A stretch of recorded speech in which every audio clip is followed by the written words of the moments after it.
To go ahead and get started, before we start, I do want to start by saying that some of the information that we're going to be going over today, because this is a trauma-informed initiative for community health workers and community health representatives, we will be covering a lot of heavy material, and it is going to be a lot of information. So I do want to recognize this space and want to prioritize this space as being a safe space for your health and well-being, because we know as people in this profession, really just anyone who wants to serve their community or marginalized communities, or really just help anyone, we have to be okay with ourselves and really make sure that our well-being is taken care of.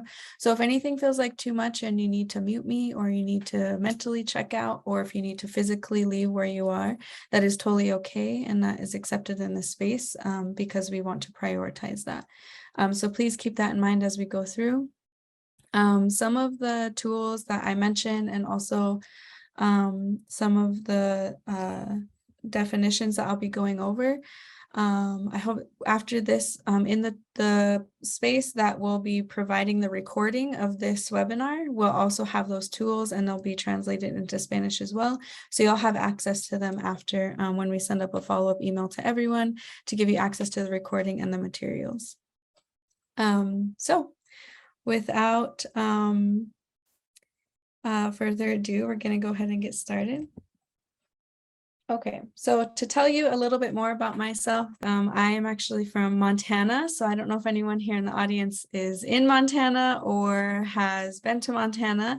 And I know I'm a little biased, but I always say it is honestly one of the most beautiful places in the world. If you've ever been or know of Glacier National Park, or if you have time to Google it someday, you will see that it is very, very beautiful. And that is actually my ancestral homelands. I do want to recognize currently, though, that I'm on the Tohono O'odham Peeposh people land here in Mesa, Arizona. And land acknowledgement is just really important to incorporate in the work that anyone does, or even in maybe the organizations that you work for. I do, because it allows us an opportunity to give tribute to the ancestors that came before us, and to the Indigenous people who were part of that area. Because anywhere you are in the United States, you are on Indigenous land. And so there's actually a resource here on this slide. It's a number, I call it a land acknowledgement number. It's actually a number that you can Google at any time, but you can actually text this number, the city or town that you're in the United States, or even, in Alaska and Hawaii, all those different places. It actually might work for Canada as well. But if you text the city or town that you're in to this phone number, it actually will text you back and tell you the original tribes who were there before colonization. And so it's a really great resource. If this number ever changes, because I know it has in the past, you can always just Google land acknowledgement number, and it'll give you the current number that you can text. But that's a really good resource if you ever want to do a land acknowledgement for any of the work that you're doing, or even at the organization that you work for. That is a great first step. So like I mentioned, and I do keep this picture here at the top on the left, because it is a picture of my ancestors, the Salish people, where the University of Montana is now, in Missoula, and they give me the pride and privilege to be here speaking to you. So like Bianca mentioned, I'm part of the Salish and Blackfeet tribes of Montana. So if you look at this map here on the top, the Flathead Reservation is actually where I grew up most of my life, in a tiny, tiny town called Dixon, Montana, which is so small. We say it's about 200 people counting the res dogs, but it is very small. And we don't even have a stoplight, so that's how small it is. Montana is very rural, and so if you've ever been, you'd understand. But that is where I grew up primarily. But I also grew up partially on the Blackfeet Reservation, where my father is from. So my mom is Salish. On the Flathead Indian Reservation, we have 3 tribes, which is the Salish, the Kootenai, and Pend Oreille. And then on the Blackfeet Reservation is the Blackfeet tribe. And so my mom is Salish and my dad is Blackfeet. So I grew up going back and forth, but also Glacier National Park is right in between these two reservations, and the Blackfeet Nation actually owns part of Glacier National Park. And so that is my ancestral homelands, and that's where I grew up, in the mountains, which I miss it a lot being here in Arizona, but the sun is way better than all of the snow. So I really do appreciate being here in the sun and it being this warm outside still in September. And so I was fortunate enough to be raised by my grandparents because they played a huge role in my life. So if you see this picture down here with little baby Turquoise, this is my mother's parents, my grandmother Amy and my grandpa Bob. And so they raised me since I was very little due to my parents' struggles with addiction. I am the daughter and granddaughter of boarding school survivors. So if you don't know what boarding schools are, we will be going through that a little bit later. But my grandmother in this picture attended boarding schools when she was young. And then my father attended boarding schools from the time he was 8 until he was 18. And so I am directly impacted by that part of history and that assimilation tactic that was enforced by the federal government on American Indian populations. And so those are just a couple of ways that the historical piece that we're about to go over, and also the impacts today of these are a couple ways of how I am directly impacted by this. Because my father, he's in his 60s, and he still to this day really struggles hearing or speaking the Blackfeet language because of the trauma he endured in boarding schools. And that's one of the main reasons why I don't speak my language, my Blackfeet language, is because he could not teach it to me. And so again, that's just one way that I continue to be impacted by this history, and and why it's important to talk about it. And so again, as we go through this first part of historical impact, again, it's a lot of heavy information, and it is a lot of information. So I please do want to reiterate that this is a space where your health and well-being is a priority. So this first part of the historical impact is broken up into 4 stages. The 4 stages that it's broken up into is the 4 stages of colonization. So colonization has happened all around the world. The 2 main keywords that you have to understand in the official definition of colonization is control, and it can only be inflicted upon Indigenous people of an area. So that means all around the world, Indigenous people have been colonized for a very long time. And in the late 1800s, there was a statistic that said that over 80% of the world was colonized. So that means that Indigenous populations still struggle with some of the same aftermath or effects of colonization that Indigenous people here in the United States struggle with, that we're going to be talking about. So these 4 stages of colonization is backed by research. You can actually Google it and it'll tell you more information.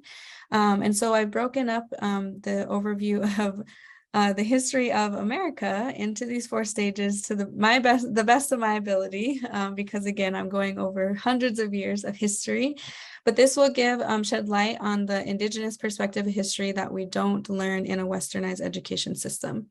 And so, but it does explain a lot of the things that we experience today as Indigenous people. And also I'll help kind of make sense of it and how you can use this knowledge in using tools today, working with Indigenous populations in your profession as community health workers and community health representatives, and also in any profession that you're doing.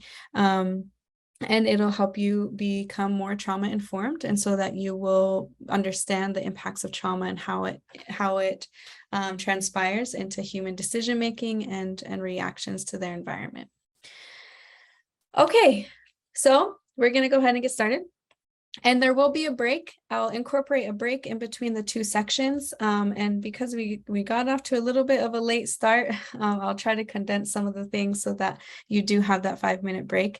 Oh, but my one ask of the audience, again, other than, asking questions when you feel the need to, And please, you can ask questions during the presentation through the Q&A option, but I will leave a little bit of time at the end to answer the questions within the Q&A. So that is another note to remember. And then during the 5-minute break, I might answer some questions there too. But again, my ask of you is to, during this time, it's really important to practice critical thinking skills while we're in these professions of helping others, just so that we know how we think and how we might naturally function in life, and how the more we're aware of our worldview, that then allows us to know how we're impacting others around that surround us in our environment. But then also it allows us to really understand how our own personal biases and how we were raised, or where we were raised, or who we were raised by impacts the work that we do with others.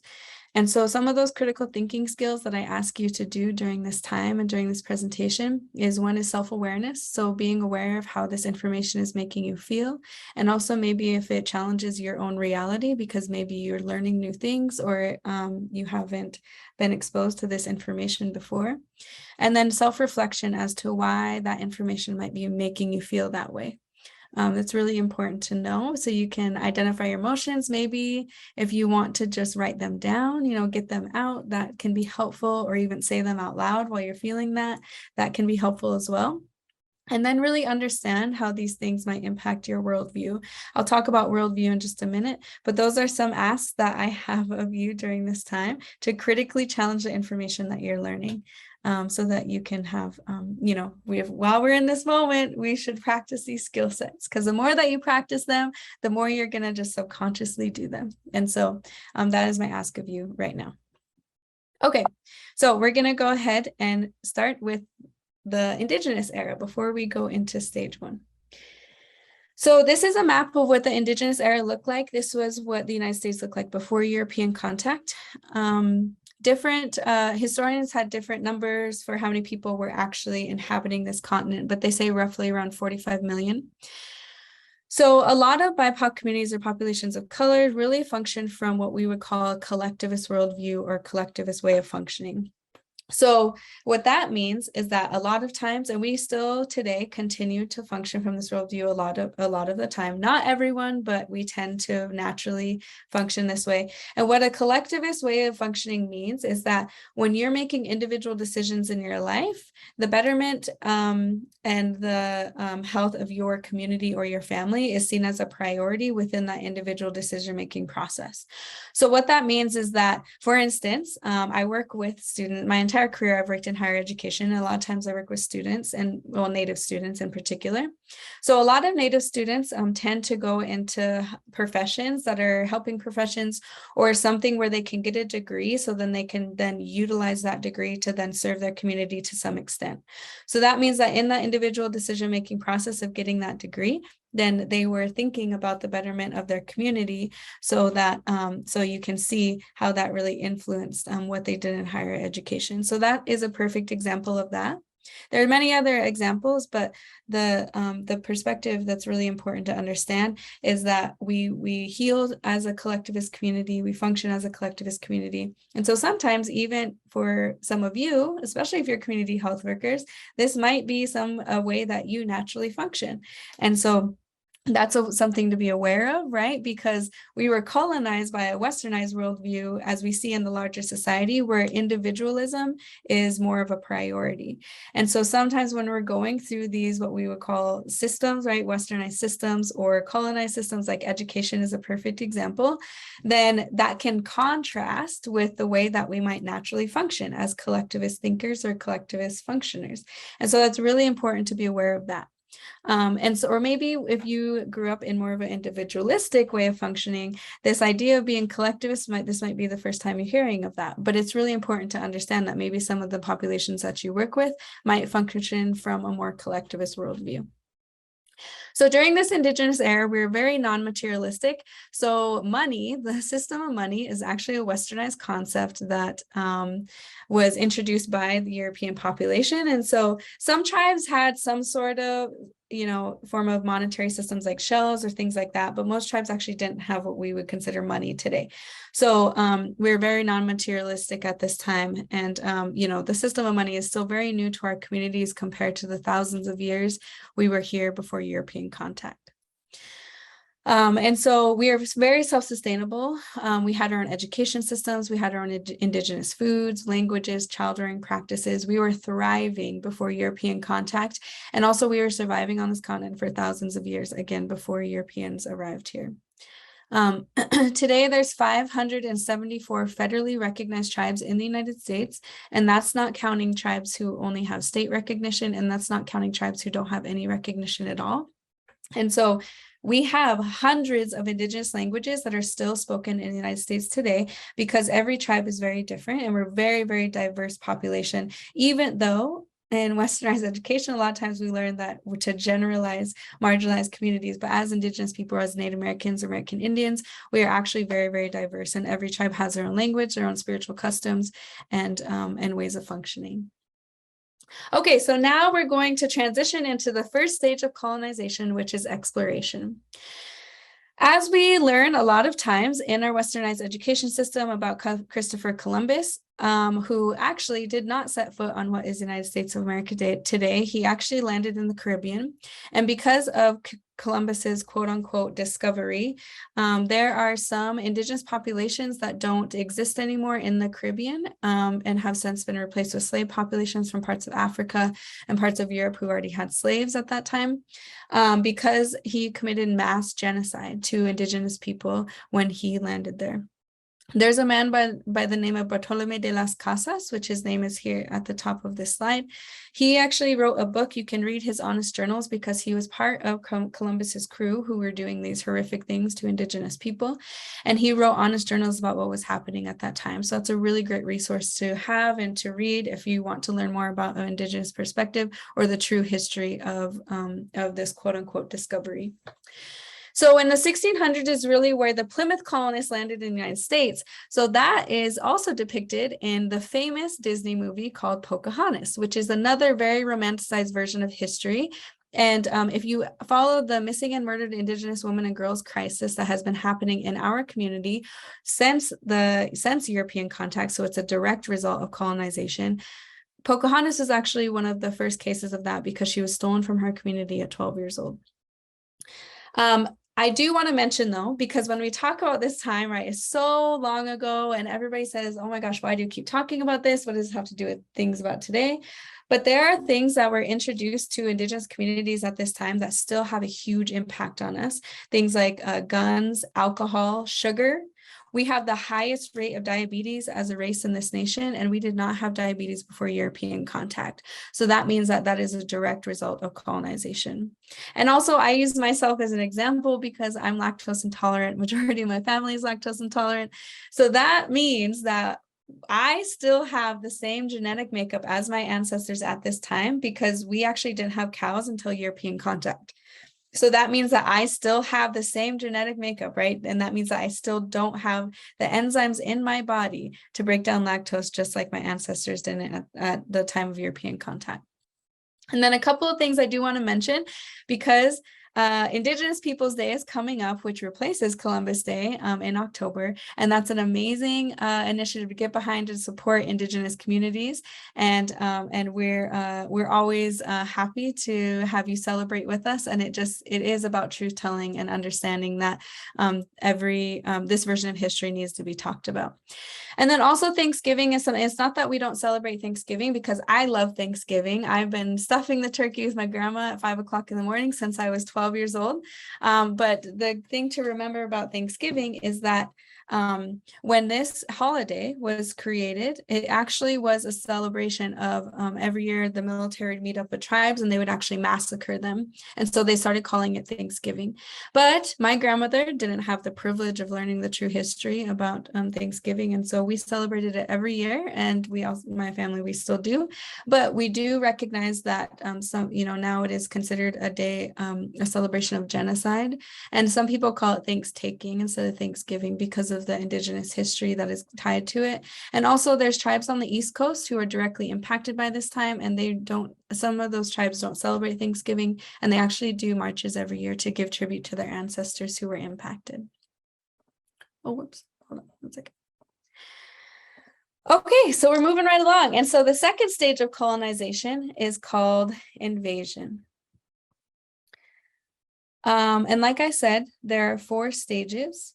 And so as we're moving through this, you'll see some key concepts that might be in a different color, in a blue color, that I will define, but we will provide the key concept page as a tool that you can utilize and refer back to once we get it translated into Spanish for you in the toolbox of where this webinar will be, where you will have access to this recorded webinar.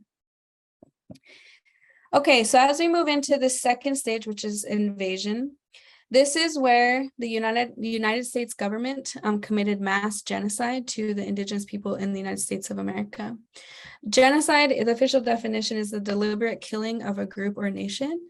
And so the reason why the United States government wanted to eradicate the population is because they wanted to capitalize on the land and resources that the indigenous communities were inhabiting at this time. So they did this many different ways. The first is biological warfare, which and many times we learn about smallpox. So but there's many different diseases that they used, including measles and tuberculosis and things like that, that indigenous people suffered from during this time. There was a man by the name of General Jeffrey Amherst who deliberately infected blankets with smallpox and delivered them to different tribes to do nothing but try to eradicate the population. Massacres happened throughout the entire United States to many different tribes. This picture here at the top on the left is the Wounded Knee Massacre, and that was the last government-issued massacre in 1890. So a lot of these massacres were government-issued. And also, just in my lineage alone, I'm actually connected to the Baker Massacre, the Sand Creek Massacre, and the Wounded Knee Massacre just from my ancestors alone. And then the other way that the United States government really were trying to eradicate the population was eradicating indigenous foods. So if you didn't know, or if you have ever been to what we would call the plains areas in Northern America, or even in Canada, we're called the Plains tribes. And a lot of the Plains tribes were very self-sustainable off the bison or the buffalo. And so what the United States government did is this picture here down at the bottom is a picture of bison skulls. So what the United States government did is they eradicated almost 98% of the bison that were inhabiting the northern part of the United States.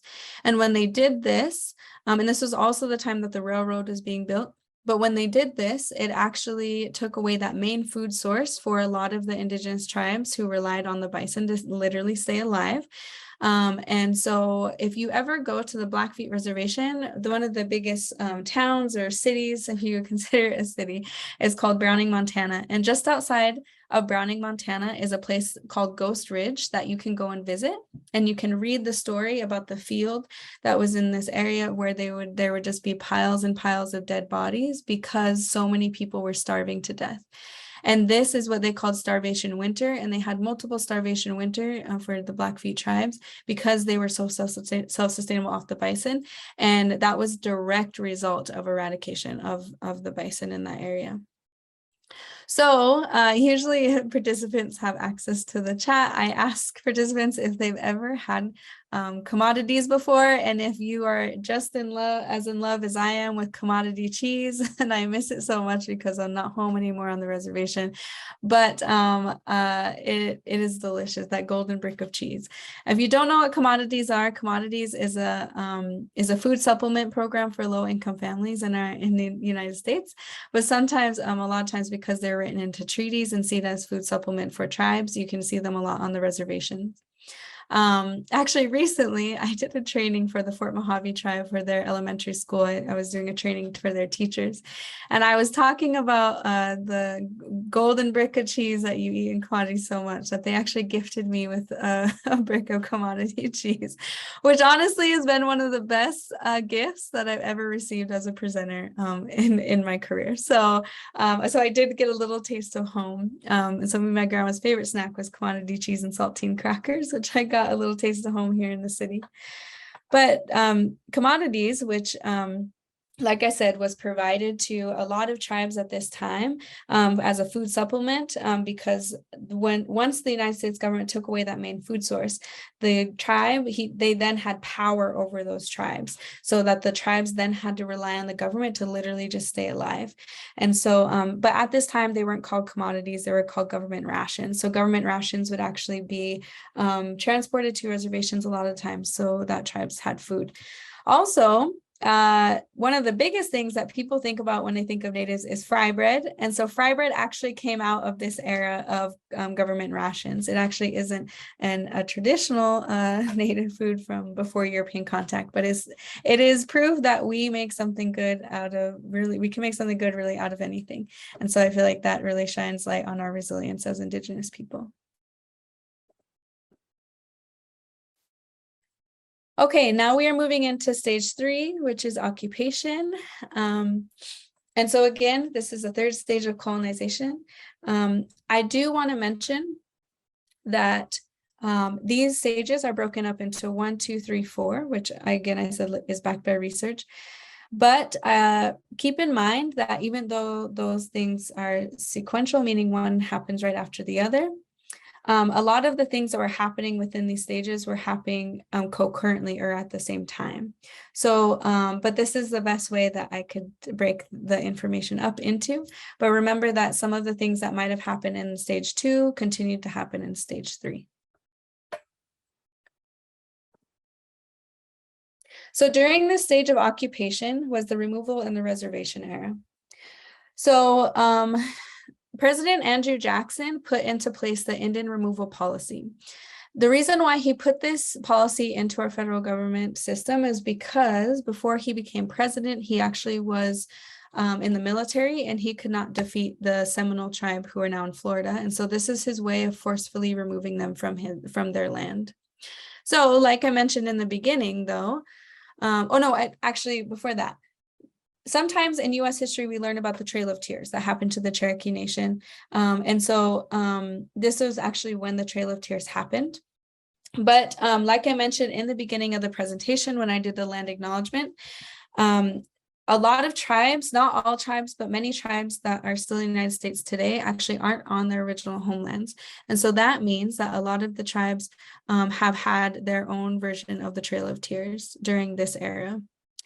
So during this era, the European population was increasing. There was resources in California, right? The huge California gold rush and land and farming land in Washington, Oregon, that the United States government wanted to capitalize literally from shore to shore. And so if you look at, so when we talk about the California gold rush, we all know the football team, right, that got their name from the California gold rush, which is the 49ers, because it was in 1849. But there's also this era of where another term actually derived from. And so they needed some sort of supplemental income for people who weren't mining for gold in Southern California. And so in order to do that, they made it legal, and it was considered a profession to kill the natives in the area. And they would get paid per body. But because they were killing so many natives and bringing in bodies became too cumbersome, they ended up just scalping them. And every scalp was actually known as a redskin. And that is actually where that term derives from. And that is why it is considered a racial slur. And so they would get paid per redskin. And there's tribes like the Yahi tribe that don't exist anymore because of the gold rush era. Also, we had a huge win a couple summers ago that Native organizations have been working on this for decades to get the Washington team to change their name. And so we had that win because they are changing their name. And so that's really, really awesome and such a great initiative to get behind. The other thing that I want to mention, because we're here, right? You've been thinking about your worldview this whole time. Maybe you function more from collectivist, maybe you function more from an individualistic perspective. But the point of understanding your worldview, again, is to really be aware of how you might naturally function or how things that you might naturally do can impact others around you. And so when we talk about colonization in particular, we have to understand this idea of manifest destiny. So if you look at this picture here that of this white woman holding a Bible and the natives and the bison running away from her and the industrial scene behind her, this is actually what depicts manifest destiny, but it also depicts the process of colonization. So this was the mindset that the United States government was really functioning off of when they were committing this act of colonization. And that's important to understand. Also, sometimes in U.S. history, we learn about the two Homestead Acts that happened one in 1862, one in 1866. And this flyer down here at the bottom was a flyer that they would post in Europe and say, hey, come over to the United States. There's this free Indian land that you can farm on and you can live on and you can create a new life. But we all know that is not free Indian land because a lot of lives were lost during that land takeover. A lot of tribes don't exist today because of that land takeover. And it has completely had a huge impact on our culture and our language and our access to our way of living as Indigenous people that we see today in our communities. And then the Allotment Act was another act after the reservations were created, where the United States government actually came back in and they took away tribal land and gave it to non-natives so that when they came in, they actually would try to break up that collectivist way of living, and they would give away land in the middle of families' land a lot of times. And so actually the reservation that I grew up on, the Flathead Indian Reservation, if you ever look at a map of it, it's what we would call checkerboarded. So that means that there's tribal land, non-native land, tribal land, non-native land. And so we actually have a lot of non-natives that live on our reservation, but it's because of the Allotment Act. So we are very heavily impacted by Allotment Act. And the first time I ever went to Fort Mojave Indian Reservation, because I do a lot of work there, my business partner is from there, I saw a map of their reservation and it was also very checkerboarded. So that means that there were tribes all around the nation that were heavily impacted by this Allotment Act. So now we're going to watch a quick video. This video is pretty self-explanatory. There's no sound. So keep in mind there's no sound. So just in case you don't hear anything, that is perfectly okay. And again, it's pretty self-explanatory.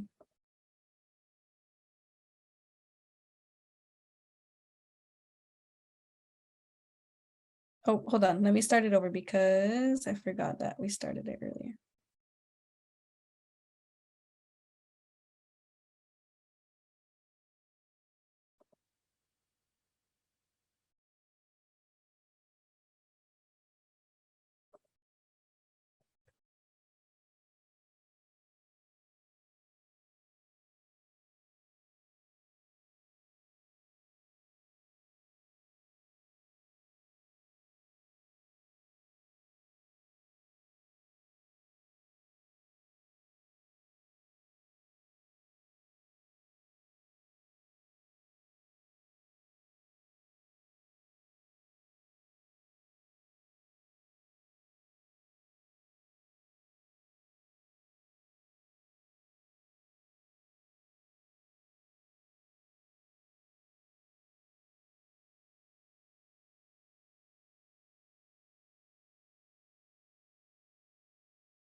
So that's as of 2010. I used to say that's pretty recent, but I've been doing this for quite a while. And so it's actually not that recent, but really the biggest change is that in the Midwest, there was some land was given back to tribes. I think it was in Oklahoma 2 summers ago. But that's kind of one of the biggest changes. But we never see the United States being made that way or created that way. And so it's important to recognize how many tribes don't exist today because of that land takeover, how many ancestors we lost during that land takeover happening, and also how much that land takeover and also that some tribes don't have federal recognition, how much that impacts our language, our culture, because we're very people of place, right? The definition of Indigenous is people who were originally in that place. And so our language and our culture really depends on where we were for thousands of years. And so how much that would impact even access to language or preserving our language and our culture within our communities. I saw that there was a question in the Q&A about the creation of some national parks.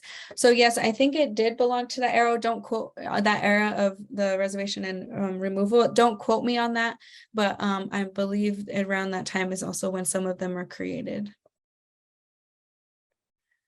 Okay, so now before we take a break, we're going to move into the fourth stage of colonization, which is assimilation. Assimilation is, the official definition is trying to take one group and having them resemble a dominant group. But these acts of assimilation were deliberate acts in order to commit cultural genocide. So when we talk about genocide as a deliberate killing of a group of a particular group, cultural genocide focus on killing pretty much their language and their culture and their spirituality for a particular group as well. So these were deliberate acts enforced by the federal government in order to commit cultural genocide. So one of the biggest acts of assimilation is the boarding school era. So like I mentioned, I'm directly impacted by this era as a descendant of boarding school survivors for multiple generations. So during this era, churches already had schools on not all reservations, but many reservations where they were quote unquote educating Native children. So when the federal government caught wind of this, they actually started funding these churches to where so they could use it as an assimilation tactic. And so sometimes the children would attend these boarding schools during the week, and sometimes they would go home on the weekends, but it really just depended on, the school and the reservation. But the families would miss their children so much that they would sometimes just pick up camp and just camp right outside the boarding school or mission school. So this top picture here actually depicts that. And the mission school that's behind it is actually the mission school that's still on my reservation today on the Flathead Indian Reservation. And that actually is the same school that my grandmother attended when she was little. But because these children were still in their communities and around their families, this assimilation process wasn't happening fast enough. And so what the United States government ended up doing is they actually created off-reservation boarding schools. So the first off-reservation boarding school was the Carlisle Indian School, and that was in Carlisle, Pennsylvania. And the school's motto was "Kill the Indian and save the man."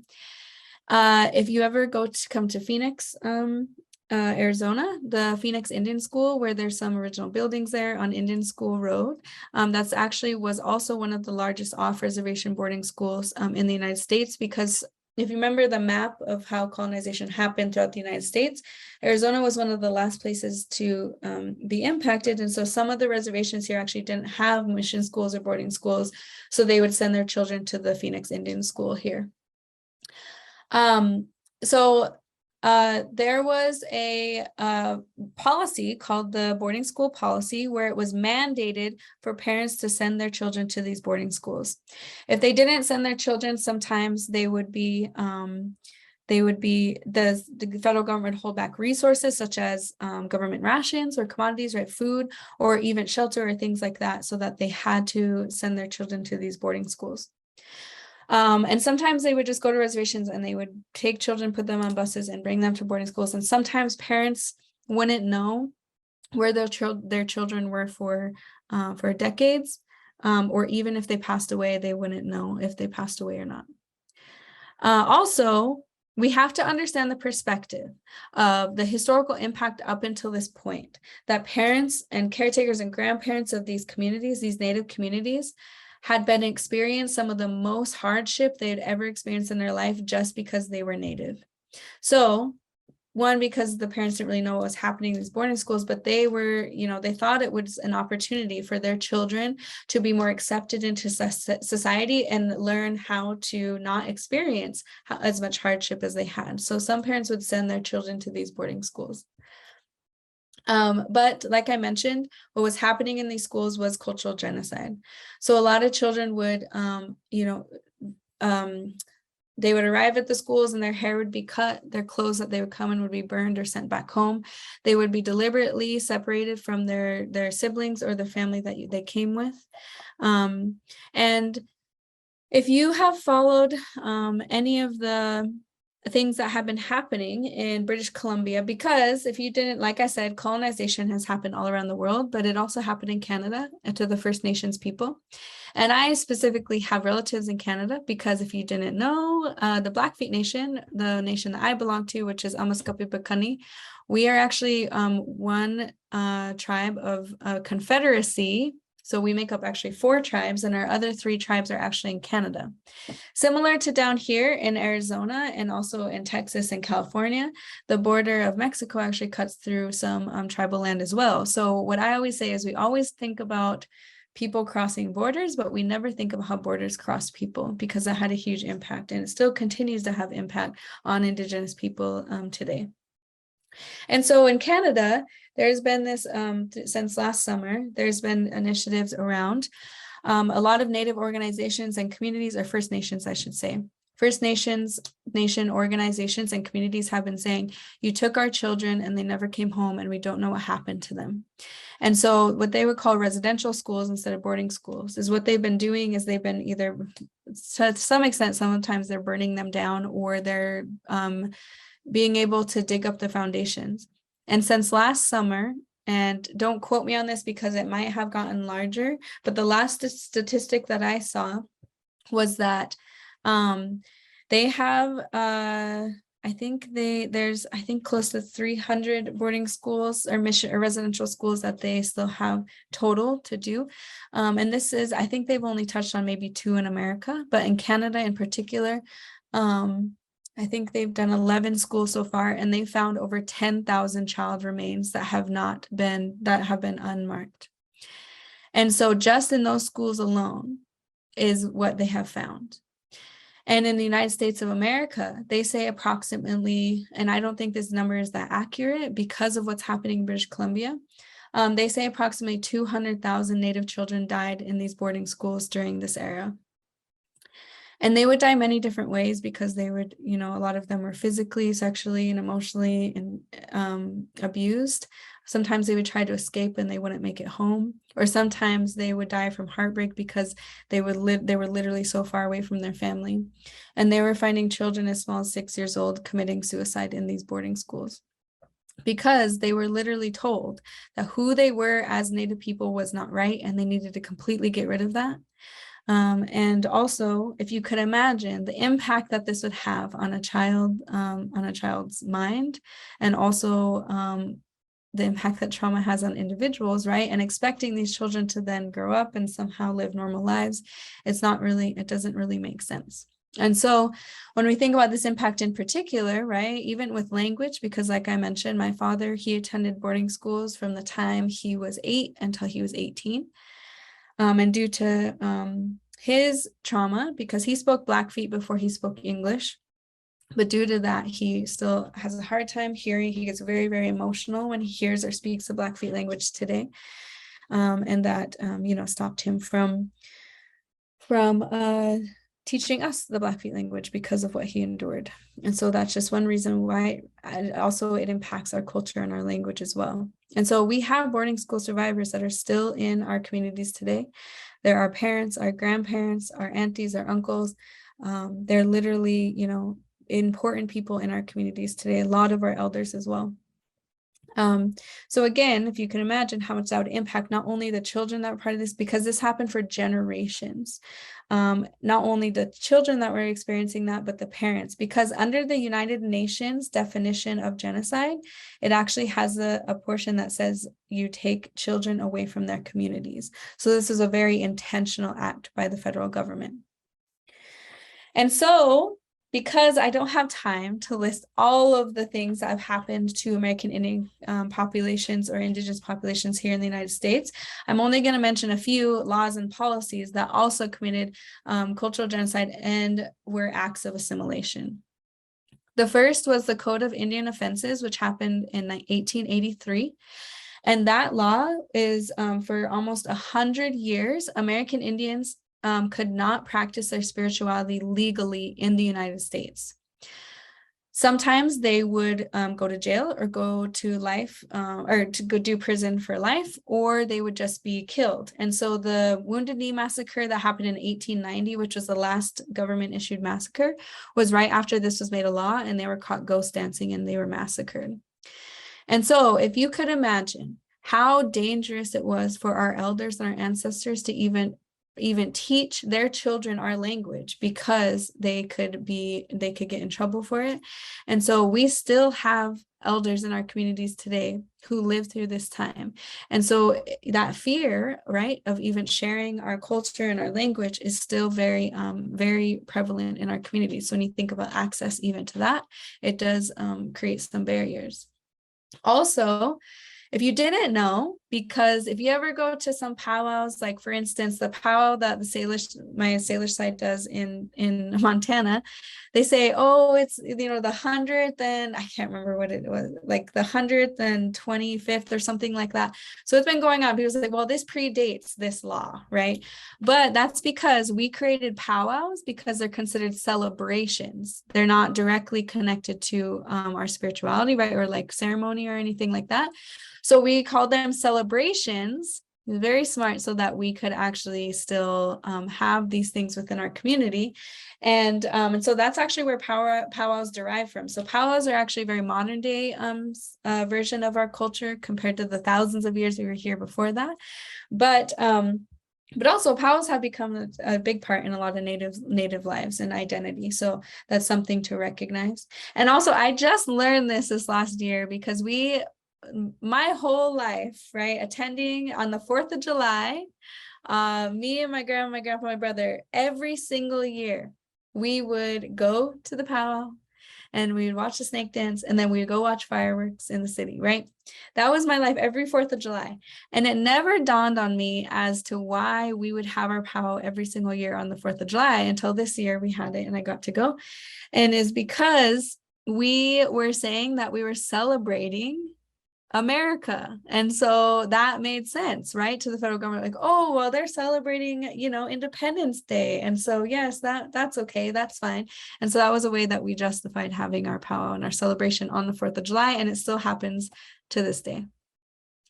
So in 1924, we finally became citizens of our own country. And but in the World War I happened before that. And so the thousands of natives that fought in World War I actually had to volunteer because they couldn't be drafted because we weren't citizens.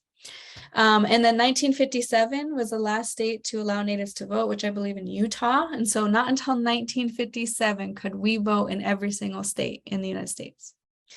And in 1978 was finally the American Indian Religious Freedom Act that was put in a place where we could finally practice our spirituality legally. And so that in itself, like I mentioned, that's not that long ago, right? We have elders who lived through that time. We have people in our community who remember those things, right? And so they still impact us today. Also, if you are a social worker out there, because I am a social worker through and through, and well, even if you're not a social worker, but you have been impacted or understand the child welfare system. Also, what was created in 1978 was ICWA, which is the Indian Child Welfare Act. So like I mentioned, some of these systems, right, because they are westernized systems or colonized systems, and they don't necessarily always integrate marginalized communities, experiences or information, knowledge, all of those things. The child welfare system is a perfect example of that, because it was actually used as an assimilation tactic in, I think it was the 70s, with the Indian Adoption Project. So they're actually taking Native children from their homes, utilizing the church to then place them with white families so that they could be assimilated. And so The ICWA is an important policy to get behind, and there is actually a lot of people trying to dismantle it currently in our country. But ICWA, the Indian Child Welfare Act, what it does is it makes sure that Native children who are in the foster care system either get placed with Native families within their family, in their community, or in another tribal community. So we're not repeating history. But due to this being a westernized system trying to adapt this policy that particularly only applies to a marginalized community, and that can be difficult, right? Those cultural barriers and differences. Native children today are still 20 times more likely to be placed in foster care than any other race in our nation. And so it is important to understand why ICWA is important, understand why we should all support it, and really get behind, to keeping our Native children with our Native families and within our communities. So now we're going to really transition into impacts today on all of this historical context, and also how to utilize this knowledge when we're talking about working with Indigenous populations, and the specific definition of what it means to create culturally safe spaces. So I touched on a little bit about how some of these things, this historical oppression, continues to impact us as Native people or Indigenous people in the United States. And you can tell that I transitioned between the words American Indian, Native American, Native, and Indigenous throughout my presentation, just because people have different preferences. Every single person has a different preference for what they want to be called. So it's important to have that representation in all those different areas. Or some people might actually just prefer to be called their tribe or the nation that they come from. Keep that in mind, right? And so when we talk about all of these historical things that have happened and they cause that trauma, that's what we call historical trauma. But when that trauma does not get not able to be overcame, right? Or if we're not able to address that trauma, or if you think about, right, all of the things we talked about and how my ancestors literally, Indigenous ancestors had no other choice but to just survive for hundreds of years because things just kept happening to them and kept happening to them. Especially if you work with communities who experience a lot of grief, or if you've experienced grief in your life, even just that one process of grief. It is a process that, I'm sure some of you might know, is it's very unpredictable. It's not like a step-by-step process, right? You go back and forth a lot of the times. And sometimes people never get through that process of grief their entire life. And imagine, even our ancestors, though, that were experiencing such a large amount of griefs, not only for their families and their communities, but their land, their culture, their language, their children, right? And that was for hundreds of years. And so it was very, very hard for them to even deal with the trauma they're experiencing, or even the grief that they're experiencing. So when those things don't happen, it then transitions into what we call intergenerational trauma, meaning that trauma then gets passed down from generation to generation. So for instance, I'm experiencing the trauma of my great, great, great, great grandmother, right? That never, possibly worked through her grief. I probably am experiencing some of that trauma in itself. So it's not my direct trauma that I've lived through in my lived experiences, but it's trauma that still impacts the way that my brain functions. And, I see this throughout my life, honestly, being raised by my grandmother and really seeing how, I got teased my entire life that when I was in elementary, that I functioned like a little old lady because I literally was raised by a little old lady. So it makes sense that that's how I would act, right?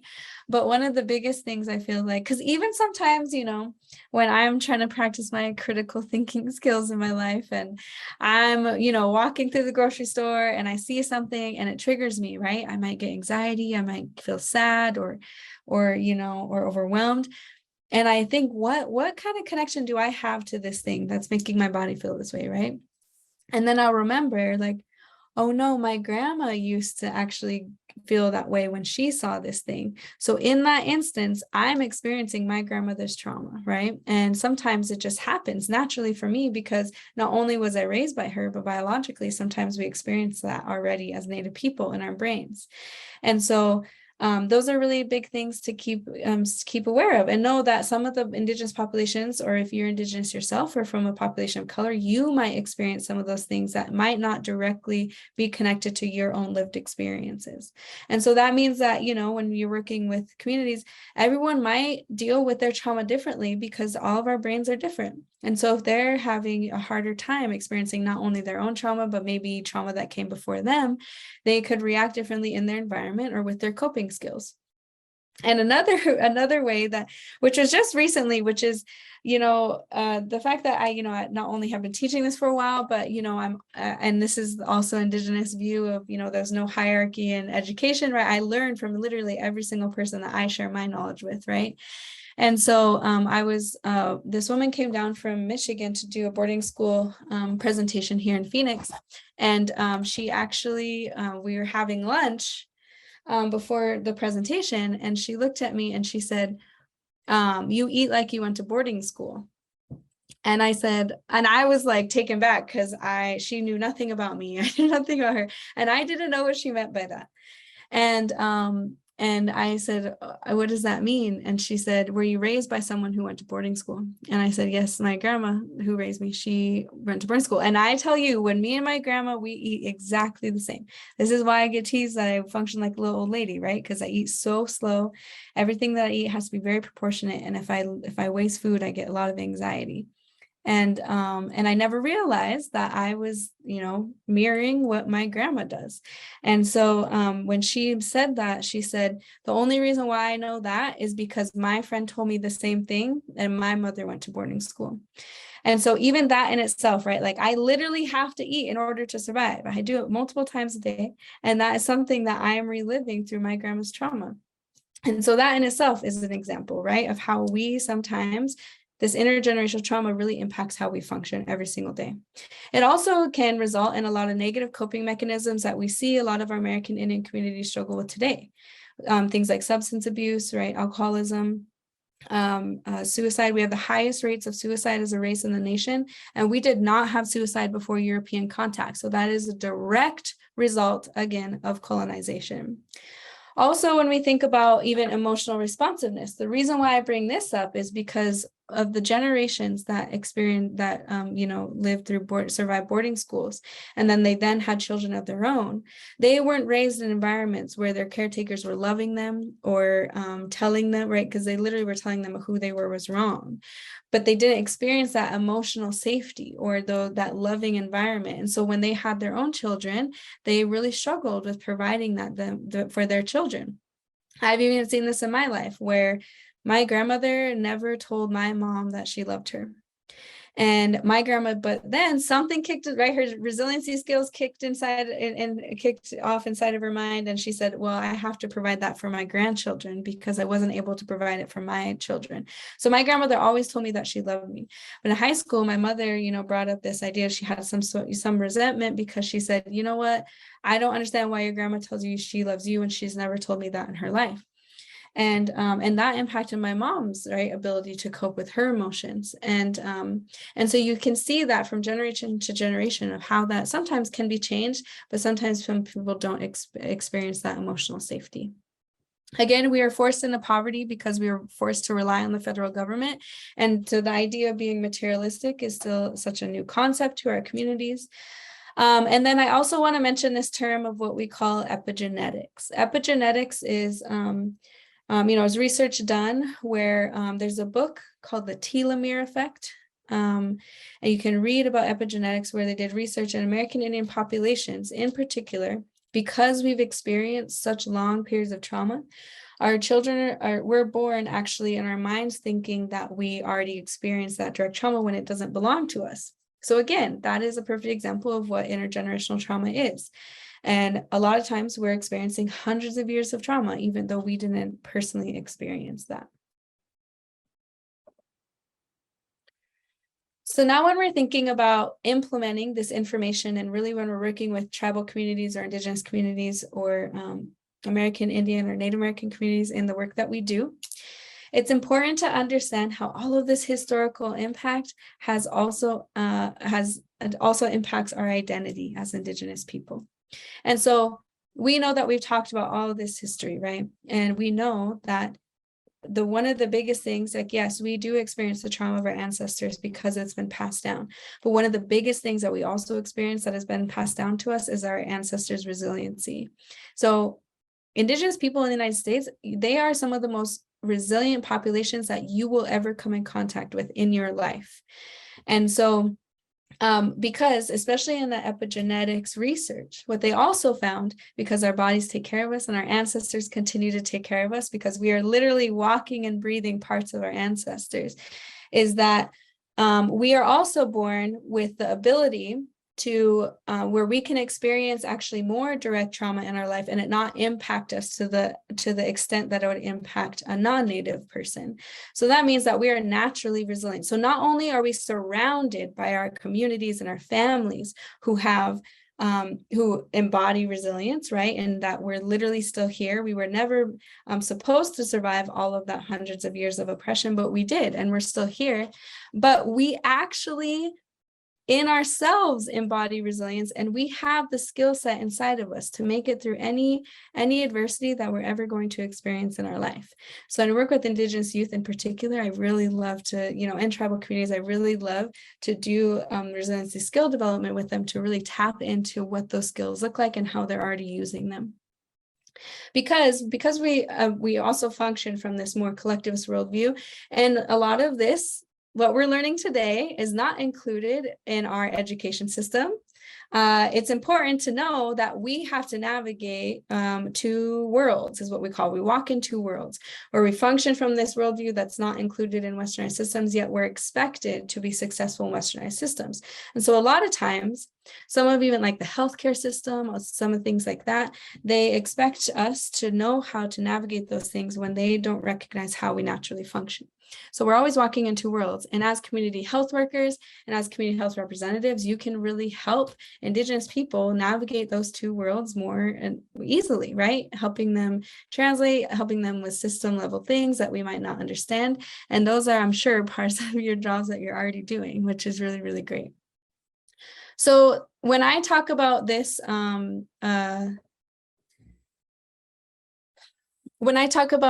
idea of how this historical impact impacts identity, it means that because, and I know that I have this definition of culturally safe I have it on 3 different slides because it is important, right? That's what we're talking about.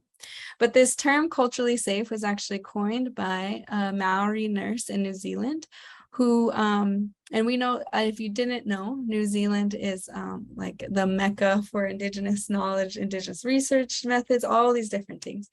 And so it makes sense that this came out of that place. But this Maori nurse coined this term because she was working in the hospitals and she saw that her patients who were Indigenous weren't experiencing cultural safety. So the official definition of what culturally safe means is an environment where there's no assault, challenge, or denial of someone's identity. So it's who they are, and what they need, right? So it's really that shared meaning and shared respect of that knowledge and experience, and it's you learning together with the people that you are serving. And so a lot of times, especially as a social worker, we learn this word called competence, right? Cultural competence, which I'm not a huge fan of because there's no way that I can be competent in everyone's culture, right?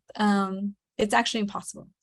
And if we practice more of cultural humility, where we're understanding that, yeah, we're humans, we're gonna make mistakes. I make mistakes all the time, even with other Native people when I'm working with Native people. Like I've made mistakes with Native youth that I worked here in Phoenix. And if you work with youth, they will call you out, right? They don't really hold back. But it happens. And knowing that, yeah, there's a lot of knowledge out there that even I don't know, even though I get hired to share it, right? I don't know everything. And even when I'm trying to be an ally for populations that I don't belong to, it is a lifelong learning journey. And so that is also, you're able to recognize that, yes, I'm probably going to make mistakes, but I know that there's not a hierarchy in education, right? When I'm working with clients, they're probably going to teach me just as much as I'm going to teach them. And being open to that allows you to really learn how the Indigenous people that you work with, how their identity impacts who they are as individuals.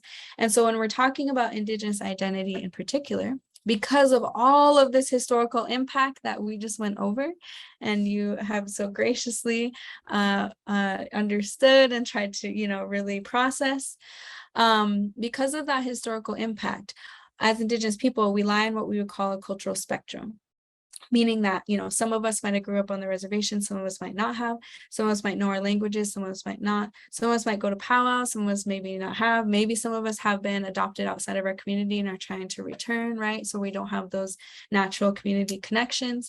Or maybe some of us, would really identify with that, or maybe we're more individualistic thinkers because we've had to navigate through westernized systems, right?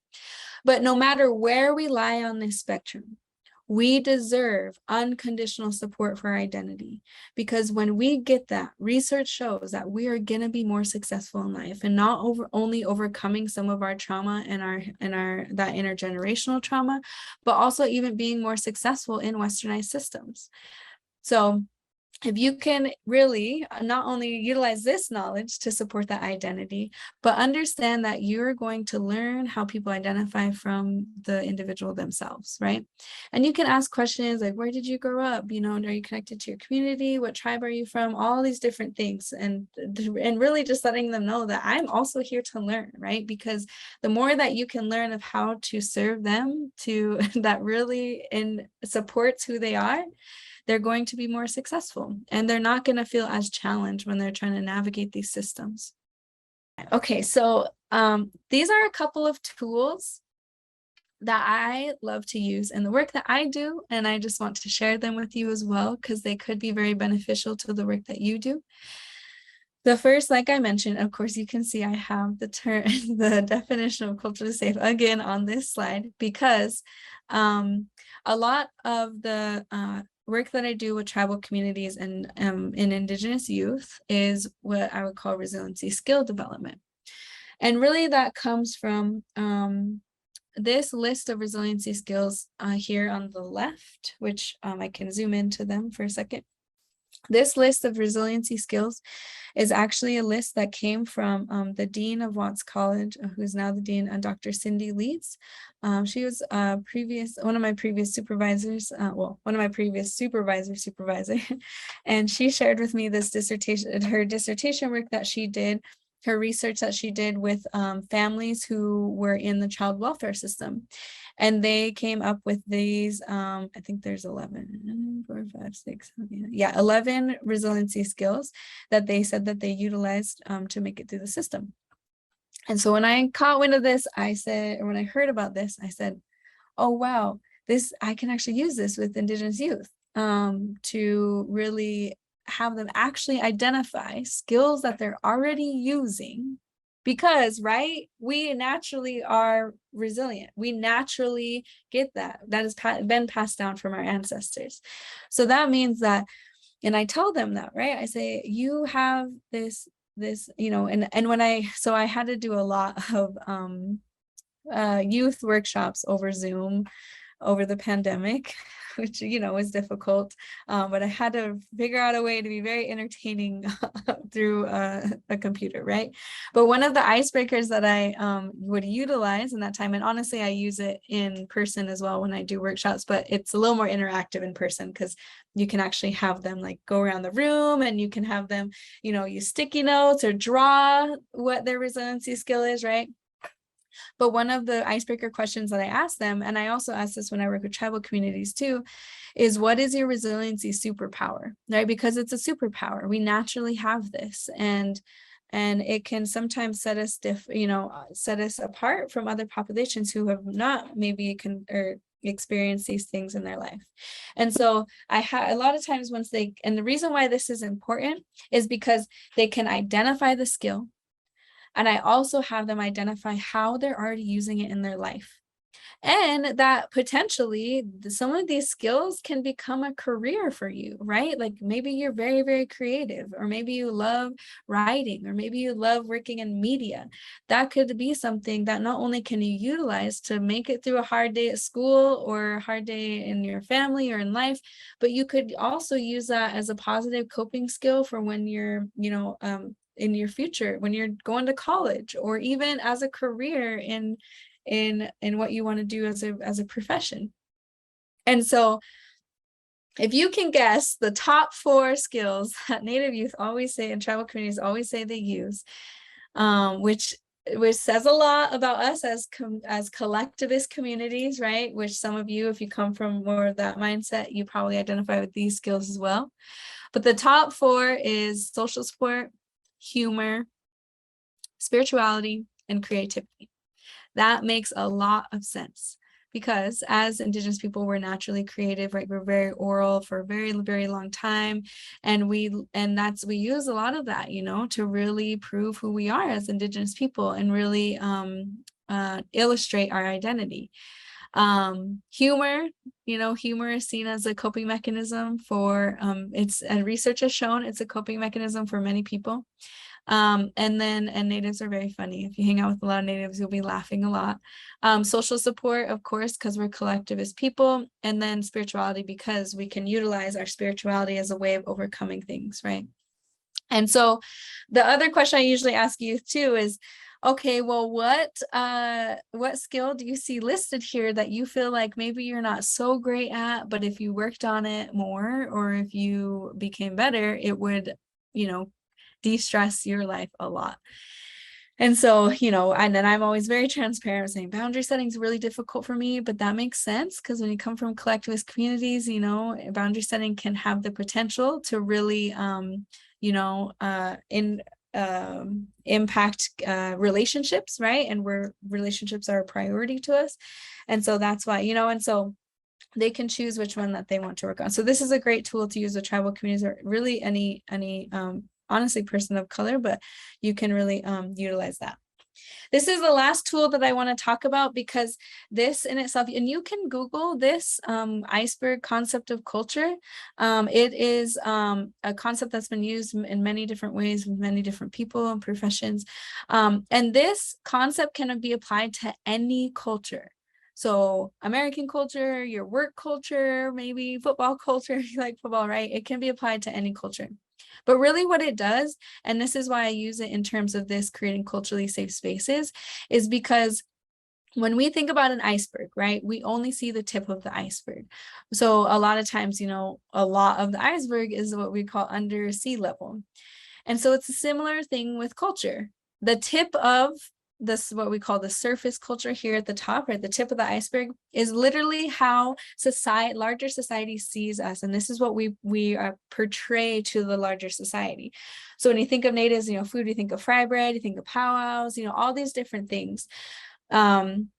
And so when these things at the top here are challenged, right? Like if someone tells me that my beaded earrings they think they're ugly or something like that, my emotional load to this is relatively low, because this is how I'm portraying myself, right? I feel comfortable that this is how the larger society is going to see me. And so my reaction to someone telling me my earrings are ugly isn't probably going to be like that. My emotional reaction isn't probably going to be that high. But over 90% of culture lies beneath the surface, or what we call below sea level. Okay. So that means that all of these things under the sea level are all ways that's pretty much our worldview, right? Or our culture, or how we naturally function. We don't even sometimes know that we're doing these things, or we might not even know, that this is how we react to certain situations. And so if you look right here on the unspoken rules, right, there's things like conversational patterns. So we actually, me and my business partner, started a YouTube channel called Response, meaning that, it's kind of about code switching, because every res, if you didn't know, or every tribal community has their own slang words that they use. There's definitely like universal, like native slang that we use. So like if I'm in an airport and I hear someone say something, I'm like, oh, they're native, right? You can tell. But there's specific communities use their own slang words. That's a conversational pattern, right? And so Remember, in the culturally safe definition, it says that we want to create spaces that don't deny, challenge, or assault someone's identity. So that's a big part of my identity, right? When I go home, I use that slang. I might have a thicker res accent, right? And so if someone challenges that, like, let's say I came to this presentation and I started using that slang, and someone says, why would you talk like that? That's so unprofessional, right? This is a professional environment. You don't use those words. You're challenging a part of my identity. And so my emotional reaction to that could be very, very high, where I feel like I don't belong in that space, or I feel like I'm not worthy of, you know, being recognized or acknowledged in that space. And also it could cause me to never want to go there again. And so that's a way that, right, that emotional reaction, if you're not creating a culturally safe space in these ways, it could definitely impact that. The one thing that I do want to mention also in this part of unspoken rules is this concept of time. So if you run on what we would call people of color time, in Native communities we call it Indian time, or you're just literally late for everything, I'm here to validate you and tell you that you run on polychronic time. I run on polychronic time all the time. My business partner knows to tell me to be somewhere for an event 30 minutes before I'm actually supposed to be there, because it really helps, because I'm actually there on time. And so this is backed by research. It just means that you value time differently, right? I always use the example, if I'm on my way to a meeting, I'm supposed to be there. My boss is gonna be so happy to be on time. But then I see my cousin on my way there, and of course I'm going to stop and talk to my cousin, because I'm a very collectivist thinker, right? I value that relationship, and I actually prioritize that relationship over being to that meeting on time, right? And so it's just that we value time differently. I actually got to guest lecture for an ASU theory course this last weekend in Yuma. And I mentioned this because majority of the students that were in that course were people of color. And this woman came up to me afterwards, and she said she used to work as a front desk, a office person at a doctor's office. And she said that a lot of the doctors and the people who work there, nurses, everything, were getting very upset because they actually where the people would be so late, right? So they actually ended up telling them that their appointment was 30 minutes before it actually was, and they didn't have issues anymore with people being late. And that's a perfect example of how you can change things within a system in order to address these. Okay, and then the last one that I do want to mention too is down here in the we call unconscious rules or subconscious rules, is their concept of self, and that's really your identity, right? And if you're challenging that identity, the emotional load to this could be very, very intense, right? Sometimes people might never come back to you for services, or they might, some people show their emotional when they're feeling emotionally, overwhelmed. I think they might even get physical, right? Or they might do it in maybe it causes relapse. And so there's all these different ways that people can react to their emotions. But the good thing about this, and this is the one thing that I really love what this does, right? I hang this in every office that I work in, because when I work with Native students in particular, even though I'm Native, we still have different lived experiences. And so I want to keep these things in mind. It reminds me to keep, maybe I'm not thinking about one of these things under below sea level, right? And also it helps you become more aware, right? Practicing those critical thinking skills of saying like, oh my gosh, I probably do this and I don't even know it. Or what is my perception of this topic, right? And what I was taught, right? So it allows you to be more aware too, so you understand how people around you are, or how you're impacting people around you. So again, we will provide these tools once we can translate them into Spanish for you in the same place that this recording will also be available. I always like to read this at the end, and it says, every Native born into this world is a victory against colonialism and attempted genocide. You are the resistance, you are hope made flesh. And here are a couple book recommendations that I have. They're there by Tommy Orange and Carlisle versus the Army, if you're ever interested in reading those. Really, really amazing books. And they're there. He actually reads it to you on Audible if you're into Audible books, but those are great resources to have. And then here's my email if you ever have any questions. I don't know if I can So, okay. So I'm actually going to put my ASU email also in the chat if you ever want to reach out. I think you should be able to see it.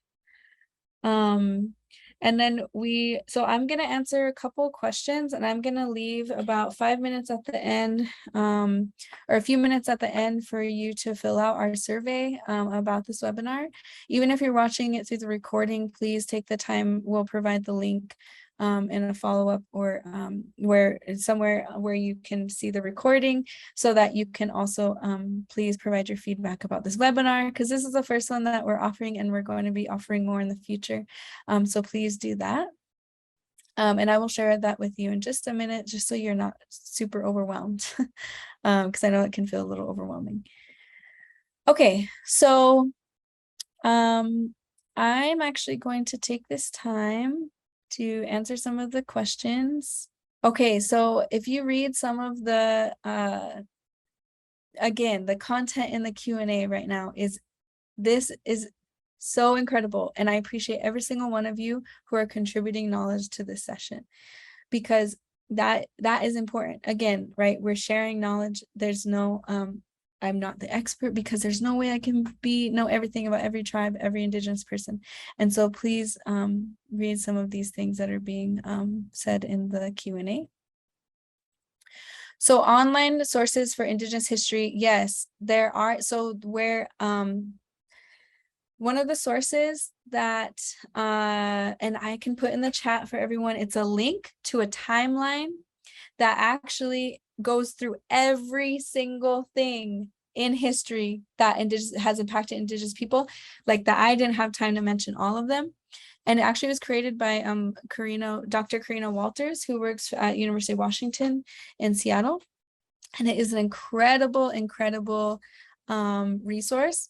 I can put it in the chat now, but also we can provide like a separate document with resources in the where you'll have access to this recording as well. Oh, and also the website where the video that we watched came from, they have really good like maps and things you can use. You can go through the timeline history and see like at different times of when the United States, what was happening from an Indigenous perspective. I saw someone mention something about internalizing a lot of this trauma, or even when we think about internalized oppression. That means that every single one of you, right, is helping someone on their healing journey, or even your own healing journey. And it's important to understand that people might be in different places. Everyone's going to be in a different place. And internalized oppression means that's when people who are oppressed start believing what the oppressor is telling you. And that's very, very common, because that is the main objective of oppression. And so when that happens, sometimes even sharing this information, sometimes people might not be open to it, or sometimes even if they come from that population, or sometimes they just might not know how to handle like that trauma, right? Because it's a lot. And some people get really overwhelmed with thinking of like, wow, I have a lot to overcome, and what if I'm not able to do that, right? And so it can be scary for some people. So someone mentioned how, yes, mascots, like we're talking about the Washington team, how mascots do impact the identity. There's a lot of research around how mascots who represent Native people have not a great impact on Indigenous identity, especially for youth. Oh, the name of the book for epigenetics is The Telomere Effect. And I can put that in the chat because I think everyone's seeing this. I hope so. It might not. Okay, so someone asked, and Maureen specifically asked about cultural norms or spiritual norms around death. That is something that, every tribe has different beliefs of, what is to happen around death in particular. What I would say to that is just, learn what those might be with some of the communities that you're working with, or even the individuals that you're working with. Or maybe if they don't know, that's okay too, right? Because again, we don't always have access to these things. But really just being open to what that looks like, and then supporting that process, right? And I think too, also being aware of maybe how your beliefs around death could impact them, to be able to open up about that. I think that's a big part of it. And you know, and sometimes too, because as Native people, we do experience a lot of loss. We do, compared to non-natives, we experience a large amount of loss. So we could be experiencing multiple deaths in one, right? It's very common that we experience multiple deaths in 1 year for people who are very close to us. And so keep that in mind too, right? Due to this trauma, we could experience very high levels of grief. So like unconscious rules, like I said, something around identity, you'll see on the cultural iceberg, there's more listed, right? So it really just depends. I mean, maybe something comes up, or maybe you're just asking questions and then keeping note of like, oh, okay, this, or even watching like nonverbal communication is a big one, right? Or even just really understanding the community, because there's many different influences in our life that impact this cultural iceberg, right? It's family, right? Like we're talking, you know, like maybe if you come from a specific tribal community or indigenous population, it could be where you grew up, right? Geography, it could be media, generational differences is a big one, right? And like all these are, so really just understanding maybe the influences they could also have in their life is really, really could be very impactful. I think I made it through all of the questions. There was a question about the timeline. I saw multiple people posted the timeline in the Q&A that I was talking about by Dr. Karina Walters, and that is the correct one. So that is, if you open it, it is an incredible resource. Highly recommend it. Even, you know, I can read things on there that I learned so much from them. And then we are almost finished. Oh, I did want to address the comment that Maureen made earlier that I read during the break, and I didn't get a chance to talk about it, but there were a lot of acts of sterilization with Native women as well, or even some experiments that did happen during the boarding school era. And those things happened to many different people. But I feel like, especially when we're working in like healthcare systems and things like that, it's important to understand too that those things were used as a tool to also commit cultural genocide and genocide in general. And so it's really important to be aware of those things as we understand how these systems continue to impact us and the people that we work with. Also, one more thing that I want to mention, and I want to give you all some time to fill out the survey or the evaluation, is what was I just gonna mention? Oh, I saw a question, and I hope I kind of answered it already, but I saw a question about you know, really as a Indigenous person, or even if you are part, you know, you work with an Indigenous community, and you might see like some tension. Their question is the tension between colonial mindsets, environments, and staying true to your Indigenous history, wisdom, and values. I think that, and like you were saying, sometimes it comes from our own community at times, and that really is a lot of that internalized oppression, right? And in some cases, you know, it's because of this oppression. Some people might not understand or might not have the capacity to really understand these things, or maybe even this true history, right? And that just means that they lie differently on that cultural spectrum. So, but they still deserve, you know, that unconditional support, even though they might not be understanding of how these things might literally impact their day-to-day life. But again, it's important to be aware of like what things you can support when it comes to their identity. And also, even as an Indigenous person, you know, like teaching these things is my career, but I also am trying to make it through this PhD program. So in itself, right, I've had to navigate these two worlds for a very long time, and it can be difficult to really stay true to your Indigenous ways and values and beliefs, because, and I'm so far away from home too, so I don't have access to it like I normally would in other spaces if I was home.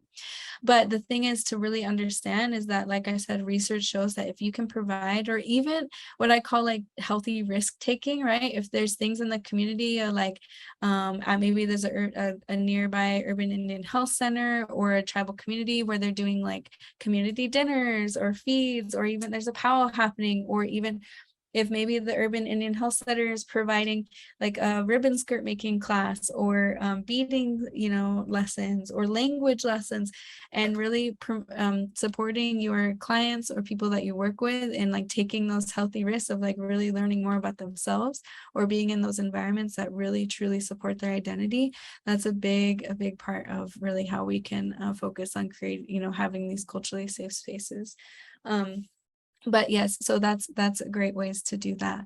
And really supporting that identity piece is what gonna, research shows that's what makes Indigenous people feel like they have the ability to make it through these spaces that we work in, or even the spaces and the systems that they're expected to navigate.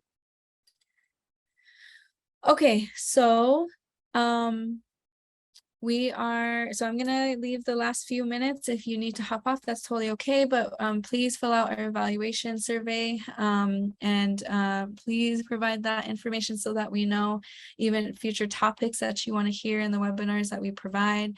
That's a big way for us to really, continue this right, we're all on this lifelong learning journey together, but we want to be a part of that and really provide you tools that you feel like you can use as community health workers, especially when we're talking about being more trauma informed, and really understanding how to serve the populations that we are so passionate about serving. So thank you again for being here. I appreciate every single one of you.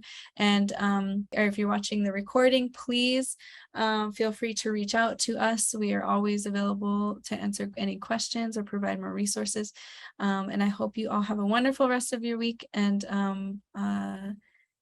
please, again, don't hesitate to reach out with any questions or comments. Thank you all so much.